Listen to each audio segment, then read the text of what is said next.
So, after retirement, when your parents are like, well, I don't know what I'm supposed to do now that I have all this free time. So they basically just take like a job at Home Hardware or Lowe's or Rona. It's kind of what this feels like. So yeah, let's dive in.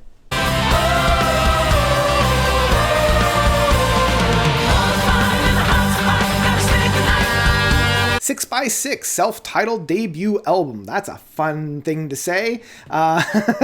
So SiX is a little bit of a, I want to say supergroup, but also not. Like, it doesn't quite have that same amount of gravitas of a supergroup, although it is kind of a good nomiker, especially for the music that's found within it. When you look at like the prog supergroups of the late 70s, early 80s, like UK and Asia. So SiX has, the three main gentlemen here of Ian Crichton, the acclaimed Canadian, hey homeboy, of the prog rockers of Saga. And if you guys don't know about Saga, you got to check them out. Their first album, it's just called Saga. It has a track called The Perfectionist, and it's aces. It's such a fun track. Anyway, that's a little bit besides the point. Joining Ian is Nigel Glocker. I think it is, Glockler, from the English Heavy Metal Masters of Saxon. And rounding off the boys is Robert Barry from the US, and he is mainly known with his associations with Keith Emerson and Carl Palmer in their three kind of group on bass, keyboards, and vocals. So, the three boys definitely have a varying degree of relations within the rock sphere, all ranging from metal all the way to like kind of progressive rock. And what's found on it is, as I mentioned, kind of that same flavor that the arena rock had from the early 80s from bands like, as I mentioned, UK, but definitely Asia is found on this. The other thing that I really like is because each of these boys come from like a different pocket of rock and metal, you get a lot of different flavors of the different like things on there, predominantly from the rock from the late 70s and early 80s before synthwave became like a really big thing and new wave came in. So like I'm getting flavors of Styx, I'm getting flavors of Kansas, and like every once in a while I'm like, ooh, what's this flavor? Ooh, what's that inflection that I'm getting? And so it's always really interesting to kind of like match the sound as these boys are playing.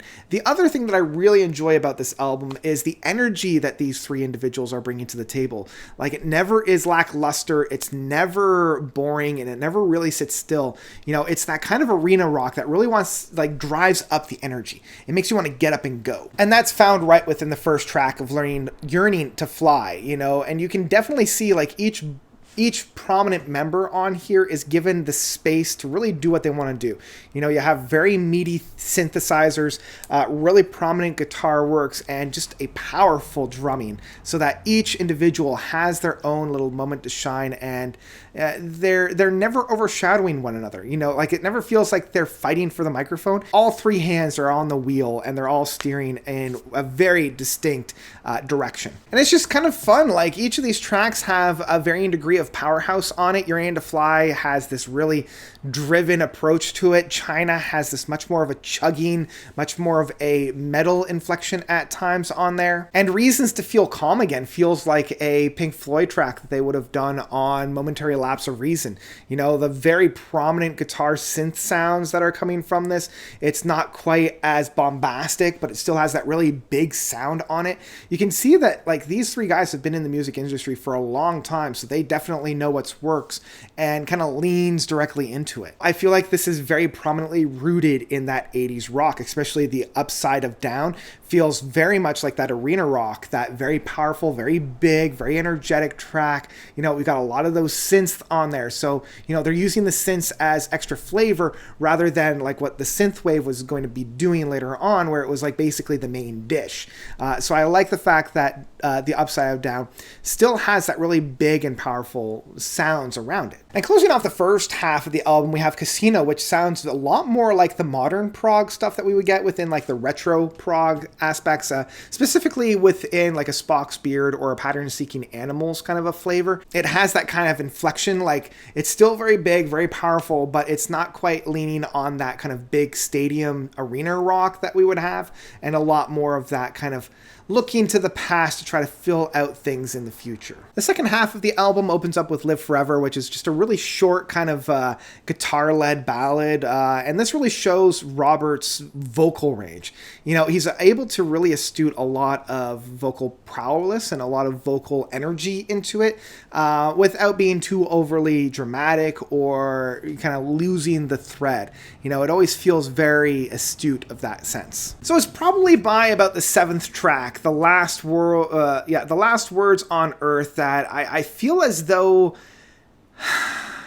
I start to lose interest in this album, if I'm being perfectly honest. You know, like, this style of music for me is very hard to keep my attention after about 4 or 5 songs. And now that we're at the 7th song, you know, I feel like they've kind of said what needed to be said. At least it opens up with a very interesting organ work. I just wish that they had folded it into the actual track proper instead of just using it as an introducing piece on it. It just, I don't know, after this, especially with Skyfalls and Battles of a Lifetime, it just feels very derivative at this point. You know, like, they're not really doing anything new, and they were never really doing anything new. It was more of just like playing that style of rock that was very prevalent in the late 70s, early 80s, and trying, you know, to put in a little bit more of a more modern spin of it, especially within the production side of things, because in the production wise, it does sound very, very crystal clear and very nice. But I just feel like at this point, we're starting to retread the same ground. It's starting to become a little bit derivative, and I'm not getting enough new things on it to make me come back for more. Luckily, they do save the day with the last track, Save the Night, and I love the big outro on this. It's very catchy, it's very meaty, and I find myself bopping along to it. In fact, this is the only track that I find I come back to routinely. It's the one that I'm left with when this album finishes off. Like, I love the bop that we have. I love the additional singers that we have on there to kind of pad the song up a little bit more, and it's very fun. You know, it's very singable as well. Like, I love when it gets to that Save the Night,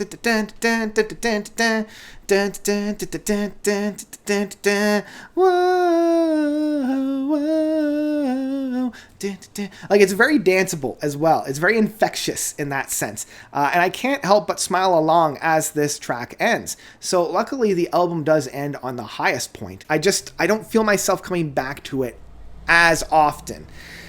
So yeah, this album is not one that I would immediately go and seek out. This is an album that I feel people will appreciate if they really love this style of music. You know, if you really, really love the sound that Asia was doing back in, you know, the 80s, or if you were really, really interested in that big, more arena rock style of things, you're probably going to kick out of this.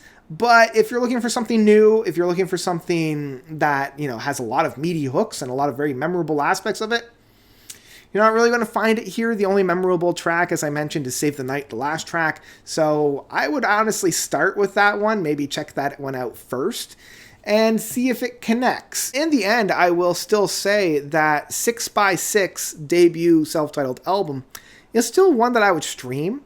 It's not one that I would completely skip.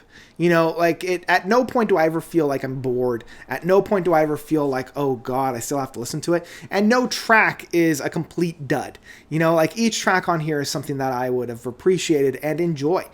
It's just, with so much more new music out there, this isn't necessarily one that I would run out to seek. So, what did you guys think about SiX? Did you love it? Did you hate it? Whatever you thought, please let me know by commenting down below. Thank you all so much for watching. As always, you guys are definitely the best. And until next time, notes out.